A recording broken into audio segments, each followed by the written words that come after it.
एक नगर में एक साहूकार रहता था। उसकी एक लड़की थी। उसने देखा कि लक्ष्मी जी पीपल से निकला करती हैं। एक दिन लक्ष्मी जी उस साहूकार की लड़की से बोली कि मैं तुझ पर बहुत प्रसन्न हूँ, इसलिए तू मेरी सहेली बन सकती है। लड़की बोली, क्षमा कीजिए, मैं अपने माता पिता से पूछकर बताऊंगी। इसके बाद वह आज्ञा पाकर श्री लक्ष्मी जी की सहेली बन गई। महालक्ष्मी जी उससे बहुत प्रेम करती थी। एक दिन लक्ष्मी जी ने उस लड़की को भोजन का निमंत्रण दिया। जब लड़की भोजन करने के लिए आई तो लक्ष्मी जी ने उसे सोना चांदी के बर्तनों में खाना खिलाया, सोना की चौकी पर बिठाया और उसे बहुमूल्य वस्त्र ओढ़ने को दिए।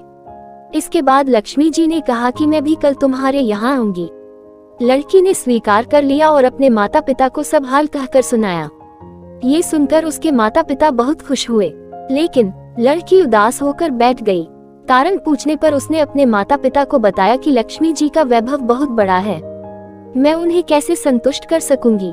उसके पिता ने कहा कि बेटी, गोबर से जमीन को लीपकर जैसा भी बन पड़े रूखा सूखा श्रद्धा और प्रेम से खिला देना।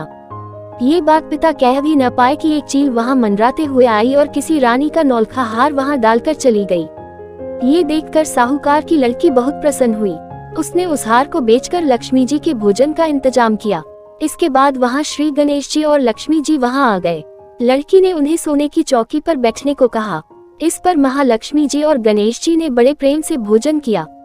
लक्ष्मी जी और गणेश जी के आने से साहूकार का घर सुख संपत्ति से भर गया।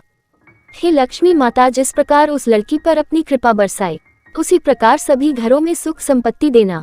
दूसरी कथा। एक बार एक राजा ने एक लकहारे से खुश होकर उसे चंदन की लकड़ी का जंगल भेंट किया, लेकिन लकहारा तो लकहारा ही था। उसने चंदन के जंगल में से चंदन की लकड़ियां काटी और उसे घर ले जाकर जलाकर भोजन बनाने के लिए प्रयोग करता था।